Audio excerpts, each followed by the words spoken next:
세계에서 그 가장 유명한 물리학자 중 한 명은 알버트 아인슈타인입니다.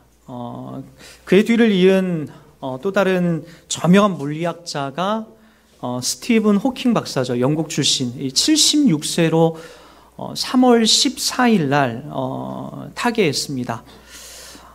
우주과학에 특별히 이 블랙홀 연구에 아주 입지적인 연구를 남기고 철학과 여러 가지 방면, 여러 가지 지적인 우주학과 관련한 부분에 아주 저명했던 사람입니다. 근데 여러분, 이분이 죽으면서 뭐라고 얘기하는지 아십니까?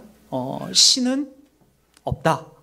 그렇게 똑똑하고 우주의 이 물리학에 대해서 아주 뛰어난 업적을 남겼던 사람이 죽으면서 신은 없다라고 그렇게 외치고 죽었습니다.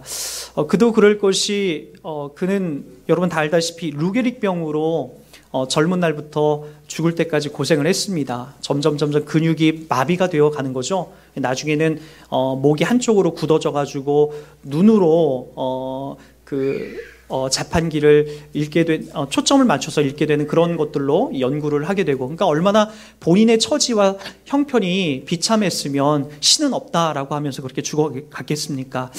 여러분, 반면에 목사님들의 목사님으로 평가되면서 영성가이면서 수많은 저술 활동을 펼쳤던 유진 피터슨이라는 이 영성가이면서 목사님이 있습니다. 우리들에게는 잘 알려져 있는 이 메시지 성경이 이분에 의해서 기록이 됐죠.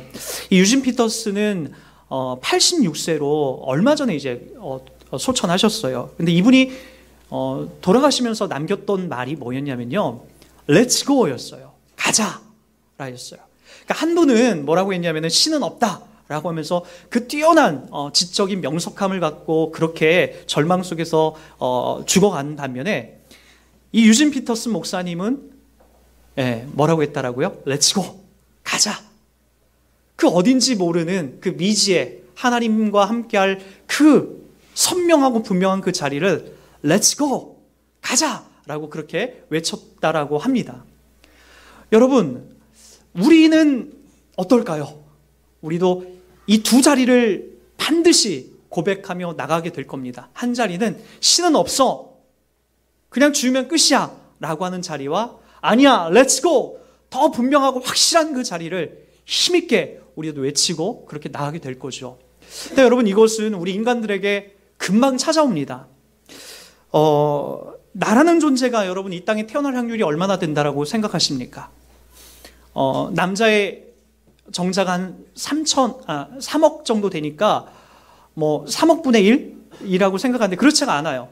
남자와 여자가 만날 수 있는 확률과 남자의 몸속에 있는 정자의 그 일평생 배출돼야 될 그 양과, 그리고 시대를 다 가늠해서 뭐 조선시대에 우리가 태어날 수도 있고 아니면 고려시대에 태어날 수도 있고 지금 이 시대에 태어날 수 있는 그 모든 확률적인 것들을 따져보니까 소수점 이하 0이 2000개가 붙어서 1%, 2000개 0.0000 2000개가 있은 다음에 1, 이 인간이 태어날 수 있는 확률이라는 거예요. 그러니까 여러분, 여러분들이 이 땅에 태어날 수 있는 확률은 거의 불가능한 거예요.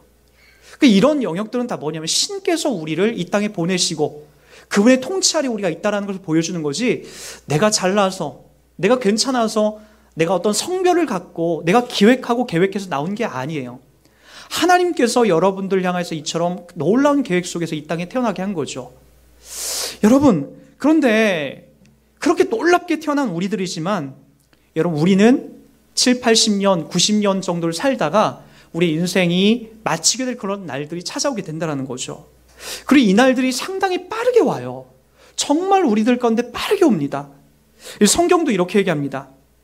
우리의 연수가 70이요 강건하면 80이라도 그 연수의 자랑은 수고와 슬픔뿐이요 신속하게 가니 우리가 날아간다라고 얘기합니다.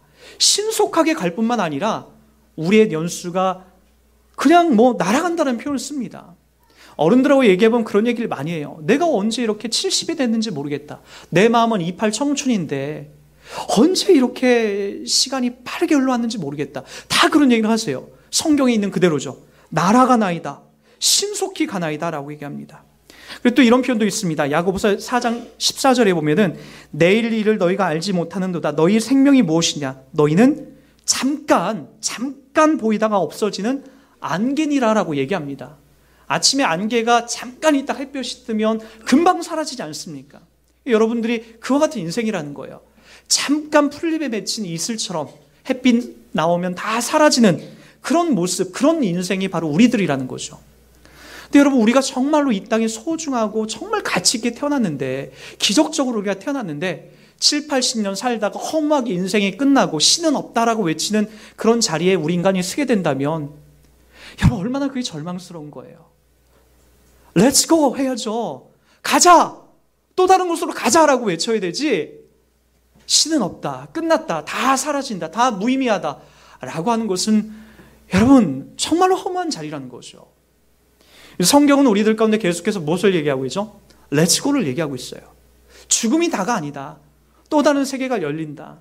그 자리에 우리를 계속해서 반복적으로 얘기해 주시는 분이 바로 우리 구주 예수님입니다. 오늘 성경 말씀에도 그런 이야기가 펼쳐집니다.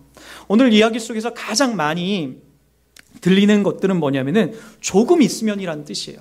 이 조금 있으면이 계속해서 제자들과 예수님 사이에서 논쟁과 질문거리로 계속해서 왔다 갔다 합니다. 우리 한번 16절을 보세요.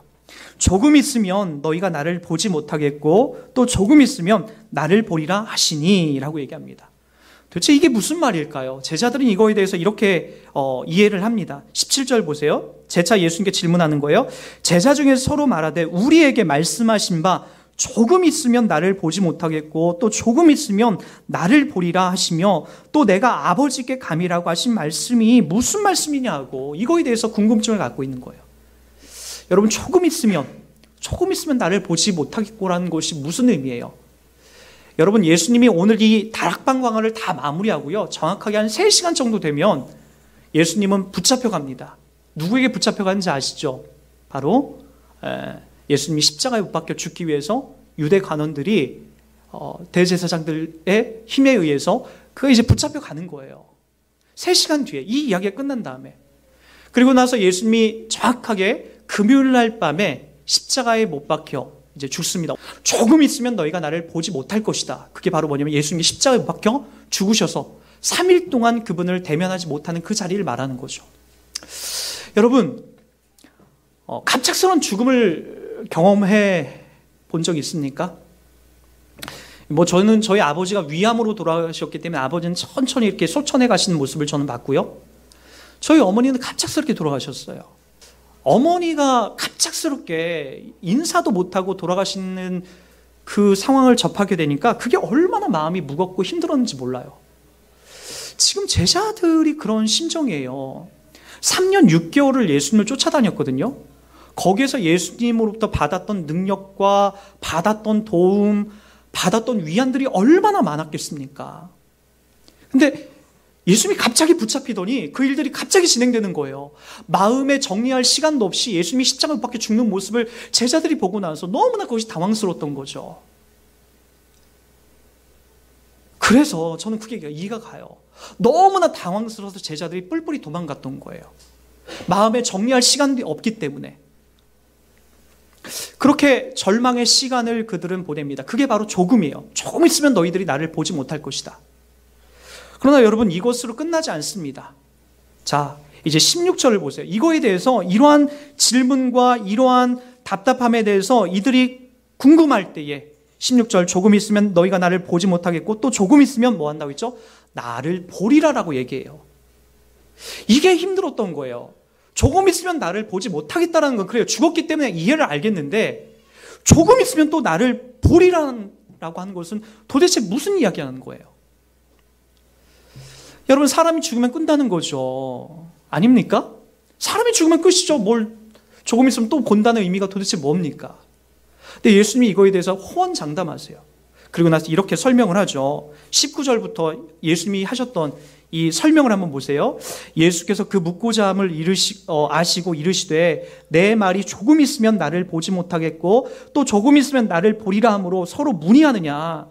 내가 진실로 여기서 진실로라고 하는 것은 예수님의 반복 어구이지만 이건 중요하고 반드시 있을 일이라는 것을 설명하고 있는 거예요. 내가 진실로 내가 분명하게 너희들에게 말하는데 너희에게 이르노니 너희는 곡하고 애통하겠으나 세상은 기뻐하리라. 너희는 근심하겠으나 너희 근심이 도리어 기쁨이 되리라. 그러면서 21절입니다. 여자가 해산하게 되면 그때가 이르렀으므로 근심하나 아기를 낳으면 세상에 사람 난 기쁨으로 말미암아 그 고통을 다시 기억하지 아니하느니라. 이제 저를 잠깐 보세요. 이 이야기를 하는 거예요. 너희들 내가 이제 죽게 되면 어떻게 되는 거죠? 분명히 세상 사람들은 그렇게 얘기할 거다. 나를 죽인 사람은 거봐 우리가 이겼어. 예수가 거짓말쟁이야. 오병이요 죽은 자 살려낸 거 그거 다 쇼한 거야. 예수가 죽으니까 아무런 일도 본인이 죽잖아 라고 하면서 세상이 예수님을 죽일 때에 기뻐했죠. 저 예수를 죽일 때에 많은 사람, 특히나 종교 지도자였던 대제사장들이 환호하며 박수쳤죠. 우리가 이겼다라고, 예수가 거짓말쟁이라고 그렇게 외쳤습니다. 그리고 그 소식을 들은 제자들도 억장이 무너지고 자기의 마음속에 절망으로 가득 그가 채워졌습니다. 여러분 마치 그 얘기를 하는 거예요. 여자가 아기를 갖는 기쁨도 잠시, 출산이 가까우면 얼마나 그 마음이 불안한지 모릅니다. 저는 이제 저희 아내를 제가 잘 기억해요. 정확하게 그 한 20시간을 진통하여서 결국에는 수술을 해서 아기를 낳았어요. 한 20시간을 막 그 진통이 오는데 막 정말 제가 머리를 못 밀었어요. 머리 진짜 뽑힐까봐 너무나 힘들어하는 거예요. 너무나 고통스러워하는 거죠. 그 아기를 좀 쉽게 낳는 분들도 있지만 어렵게 낳는 분들은 정말 어렵게 납니다. 근데 정말 고통스러워하더라고요. 그 해산의 고통이 너무나 아내에게 무섭게 두렵게 막 왔어요. 근데 얼마 안 있다가 또 둘째가 생기고 또 얼마 안 있다가 셋째가 생기는 거예요. 오늘 이야기가 정확하게 얘기하는 거예요. 아기를 낳아놓고 나서 거기에서 오는 기쁨이 아내가 당하는 고통과 아픔보다 더 크니까 그 고통을 잊고 둘째도 낳고 셋째도 낳게 되는 거예요. 오늘 예수님이 똑같이 그걸 얘기하지 않습니까? 뭐라고 얘기하죠? 여자가 해산하게 되면 그때가 이르렀으므로 근심하나 아기를 낳으면 세상에 사람 난 기쁨으로 말미암아 그 고통을 다시 기억하지 아니하니라. 바보여서 멍청해서 그걸 기억 못하는 게 아니라 아기를 낳은 기쁨이 더 크기 때문에 여러분 그것을 잊게 되는 거죠. 오늘 예수님이 하시는 이야기가 그거예요. 예수님께서 십자가에 못 박혀 죽으시는 그 장면을 해산의 그 고통으로 지금 표현해 놓고 있습니다. 너무나 내가 십자가에 못 박혀 죽을 때에 사람들이 다 절망할 것이다. 나를 따라왔던 사람이 나를 힘들어할 것이다. 나를 너무나 그들이 마음속에 고통과 절망으로 슬픔으로 힘들어할 것이다. 그러나 잠깐 지나면 조금 있으면 그들이 어떻게 됐다라고요? 기쁨이 충만하게 될 것이다 라고 얘기합니다. 그게 어떤 지점이죠? 예수님이 정확하게 하루, 이틀, 사흘이 지난 다음에 바로 무덤을 이기시고 주일 아침 살아나십니다. 금요일날 못 박혀 죽으신 그 예수님이 정확하게 3일 주일날 아침에 무덤을 여시고 살아나세요. 여러분 이것이 제자들이 갖고 있는 앞으로 소유하게 될 기쁨이 되고 있는 거죠. 그래서 22절을 다 같이 보세요. 지금은 너희가 근심하나 내가 다시 너희를 보리니 너희 마음이 기쁠 것이요 너희 기쁨을 빼앗을 자가 없으리라. 이 이야기를 하는 거예요. 여러분 지금은 너희가 내가 붙잡혀가서 십자가에 못 박혀 죽는 것으로 근심하고 나를 보지 못하는 것을 슬퍼할지 모르지만 정확하게 3일 뒤에 조금 있으면 너희 마음에 기쁨이 크게 솟구쳐 오를 것이다. 그리고 이 기쁨을 그 누구도 빼앗아갈 수 없다라고 이야기하고 있는 거죠. 94년도 그 성탄절을 준비하면서 집으로 딱 오자마자 갑자기 제가 쓰러졌어요. 정확하게 우리 진이 나이 때죠. 집에서 딱 쓰러졌는데 갑자기 제 몸에서 제가 순간적으로 잠깐 나왔던 적이 있어요. 제 몸에서 나와가지고 누워있는 나는 가짜고 나온 내가 진짜인 것처럼 느껴졌던 적이 있었어요. 잠깐의 고백이지만, 잠깐의 경험이었지만. 근데 무릎에서는 다시 묵직한 느낌이 나는 거예요. 무릎에서는 다시 연결이 되어 있는데 나온 내가 진짜이지 누워있는 나는 가짜처럼 보이는 거예요. 그리고 나서 그때 이제 제가 깨달았던 게 있어요. 사람이 죽으면 이렇게 되는 거구나. 내가 내 육신에서 나오는 거구나라는 것들을 그때 이제 느끼게 됐던 거죠. 그 이후에 사람이 죽을 때에 경험하는 여러 가지 그것들을 좀 책을 통해서 많은 것들을 좀 접하게 되고 또 여러 가지 자료를 좀 모으기 시작했었어요. 그때 제가 인상 깊었던 것이 있는데 어느 임사 체험을 했던 어느 한 분이 정말 몸에서 분리돼서 가족들이 울고 있는 모습을 다 보면서 몸에서 분리돼서 나갔었어요.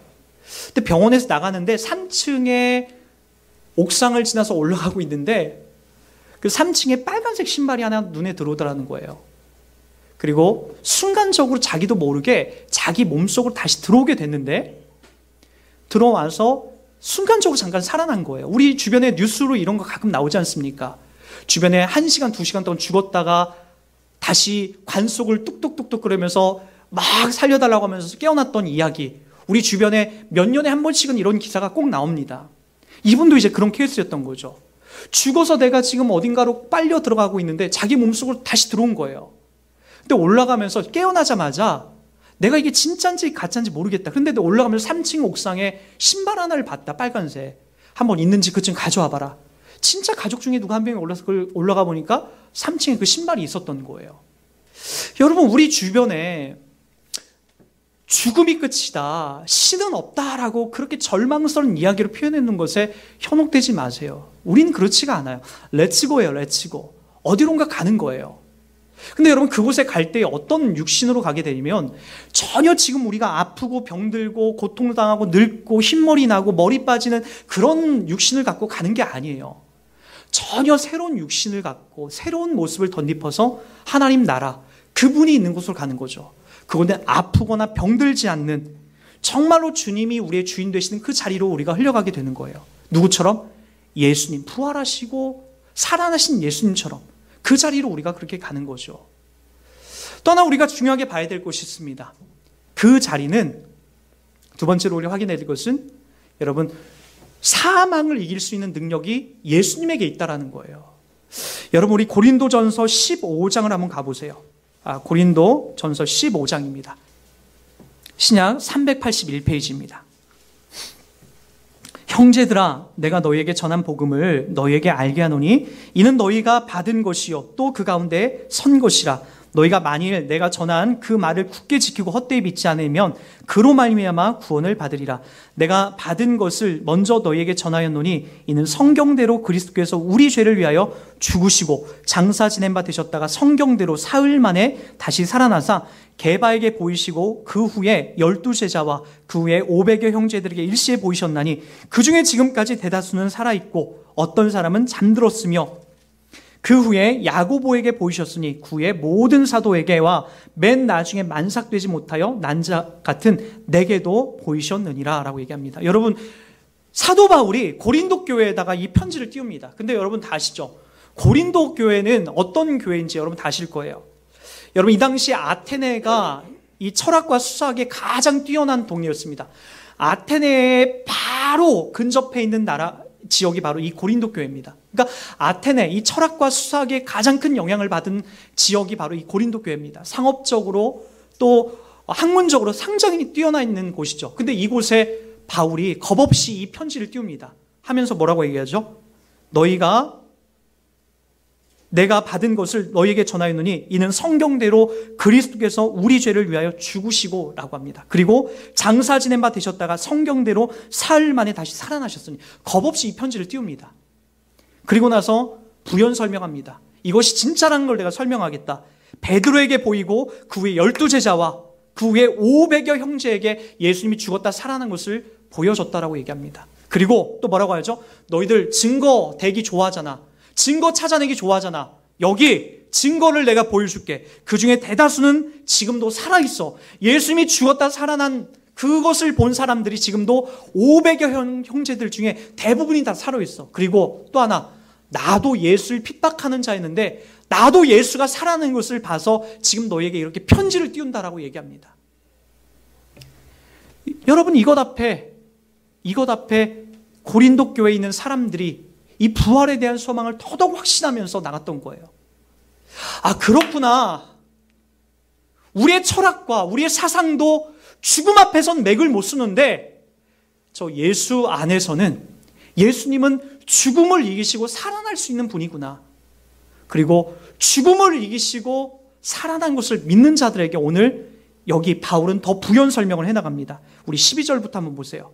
그리스도께서 죽은 자 가운데서 다시 살아나셨다 전파되었거늘 너희 중에서 어떤 사람들은 어찌하여 죽은 자 가운데 부활이 없다느냐. 만일 죽은 자의 부활이 없으면 그리스도도 다시 살아나지 못하셨으리라. 그리스도께서 만일 다시 살아나지 못하셨으면 우리가 전파하는 것도 헛된 것이요 또 너희의 믿음도 헛것이며 또 우리가 하나님의 거짓 증인으로 발견되리니 우리가 하나님이 그리스도를 다시 살리셨다고 증언하였음이니라. 만일 죽은 자가 다시 살아난 일이 없으면 하나님이 그리스도를 다시 살리지 아니하셨으리라. 만일 죽은 자가 다시 살아난 일이 없으면 그리스도도 다시 살아난 일이 없었을 터이요 그리스도께서 다시 살아나신 일이 없으면 너희의 믿음도 헛되고 너희가 여전히 죄 가운데 있을 것이요 또한 그리스도 안에서 잠자는 자도 망하였으리라. 만일 그리스도 안에서 우리가 바라는 것이 다만 이 세상의 삶뿐이면 모든 사람 가운데 우리가 더욱 불쌍한 자이니라. 그러나 이제 그리스도께서 죽은 자 가운데서 다시 살아나사 잠자는 자들의 첫 열매가 되셨도다 라고 얘기합니다. 아멘입니까? 여러분, 저와 여러분들이 받아 누릴 자리예요. 여러분, 바보들에게 쓴 편지가 아니에요. 당시에 가장 뛰어난 석학들이 있는 아테네 사람들, 그리고 고린도 교회에 있는 사람들에게 지금 바울이 겁없이 이 편지를 담아내는 것은 예수 그리스도의 부활이 살아났다는 것을 많은 사람들이 지금도 증인으로 지금 살아있고 나에게도 이것을 보여줬다는 거예요. 그리고 예수님이 살아나신 이유는 과시하고 자랑하려고 한 것이 아니라 그렇게 살아났듯이 그 예수를 믿고 있는 사람들에게 저와 여러분들에게도 동일하게 예수님처럼 우리도 살아날 것을 이야기하고 있는 거죠. 목사님, 저는 화장할 건데요. 화장하면 제 육신은 어떻게 찾죠? 여러분, 하나님의 능력은 무에서 유를 창조하는 겁니다. 여러분이 아무리 화장을 하고 여러분 육신이 다 갈기갈기 찢겨져 없어진다 할지라도 여러분들이 새로운 육신, 하나님이 허락하실 새로운 육신을 입고 우리의 영혼과 함께 하나님 나라로 우리가 주님이 계신 그곳으로 우리가 부여받아 가는 거예요. 여러분, 우리 육신이 사라지고 없어진다 할지라도 우리의 존재, 우리의 영혼은 깨어있는 거예요. 우리가 죽어보면 알 겁니다. 죽어있는 내 육신은 다 사라지고 태워지고 없어질 거지만 내 실존, 내 진짜의 모습, 내 영혼은 여러분 살아있고 죽지 않는 거예요. 그 자리에 오늘 예수님처럼 우리 새로운 육신을 입고 우리가 살아나서 하나님의 그 영광스러운 모습에 우리가 함께 참여하며 그 자리로 가게 되는 거죠. 여러분, 그래서 바울은요 55절을 보세요. 이렇게 얘기합니다. 사망아, 너의 승리가 어디 있느냐? 사망아, 네가 쏘는 것이 어디 있느냐? 사망을 혼내키고 꾸짖게 됩니다. 여러분, 우리가 아무리 많은 것을 갖고 있고 그리고 우리가 아무리 많은 능력이 있다 할지라도 죽음 앞에서 우리는 맥을 못 씁니다. 우리 최근에 우리 위디스크죠. 그 돈 많고 갑자기 그 불법 어떤 야동 유통 그런 걸로 인해서 큰 돈을 벌었던 한 1,000억 대 이상의 자산가, 우리 최근에 뉴스를 통해서 그 끔찍한 그 갑질의 폭력을 우린 봤을 겁니다. 돈이 많고 능력이 많아서 그렇게 떵떵거리면 능력 있어 보이죠? 아닙니다. 그 사람도 죽습니다. 그 사람도 곧 끝이 납니다. 우리 중에는요, 여기 건강이 좋지 못하고 또 여러 가지 사업과 그리고 여러 가지 힘든 일들로서 매일매일 하루하루를 전전긍긍하며 살아가는 분들이 있어요. 여러분, 그런 사람들은 이 땅에서 살아가는 모든 여정들이 불행하다라고 그렇게 평가를 받습니다. 그러나 여러분, 진짜 우리에게 나타날 능력은 이 땅에서 잠깐 있다 사라질 70년, 80년의 이야기가 다가 아닙니다. 유진 피터슨이 얘기했듯 Let's go! 하는 그 지점으로 우린 모두 다 같이 부름받아 가게 됩니다. 저에게는 지금도 잊혀지지 않은 어머니와의 그 아련한 추억이 하나 있습니다. 그날은 유독 제가 잘하던 딱지치기를 동네 대원이 형한테 다 잃었던 날입니다. 아무리 따도 그 형의 그 딱딱하고 견고한 딱지를 제가 따지를 못했어요. 그 딱지 앞에 제가 힘들게 만들고 따왔던 딱지를 한 가마를 다 잃어버렸습니다. 그렇게 해가 뉘엿뉘엿 지고 이제 파장되는 그 분위기 속에 저 꼭대기에서 우리 집 맨 윗집에서 어머니가 저를 부르는 거예요. 야, 남서가 임마! 남서가 올라와! 밥 먹어! 늦었잖아, 빨리 와! 해 넘어간다! 라고 어머니가 그렇게 부르셨어요. 잊혀지지가 않아요. 눈물을 주룩주룩 흘리면서 다 잃어가지고 억울해서 그 집의 언덕길을 쭉 올라가고 있는데 어머니가 이놈의 새끼 등짝을 딱 때리면서 늦게까지 뭐 하는 거야? 에이그 이놈의 새끼. 코를 쫙 풀어주고 손발을 다 닦아주고, 그리고 어머니가 그날 맛있게 내온 그 된장찌개를 그 방에서 어머니랑 먹는데 그렇게 서운하고 힘들었던 마음이 싹 녹아지더라고요. 여러분, 우리도 이 땅에서 마찬가지죠. 여러분, 우리가 쥐려했던 그 딱지, 그것만 있으면 우리 행복할 것 같은데 그 수많은 딱지, 여러분, 사실 우리는 저 천국에 갈 때 그거 다 갖고 가지 않습니다. 다 놓고 가는 거예요. 필요 없는 거예요. 우리가 그 지점으로 갑니다. 그때 가서 하나님 품에 안겨서 아이고 내 새끼 고생했다. 근데 얼마나 애썼냐. 너 힘들고 어려운 상황에서도 얼마나 이렇게 잘 버텼냐. 저와 여러분들이 그 위로와 그 안위 안에 누이게 됩니다. 여러분이 다 같이 그 자리로 가는 거예요. 부활의 영을 입고 우리가 그 자리로 가서 영원히 하나님과 함께 절망과 실패가 없는 영원한 세계로 우리가 간다는 것을, 그 안에서 누리고 있다는 것을 기억하시며 사는 저와 여러분 되었으면 좋겠습니다.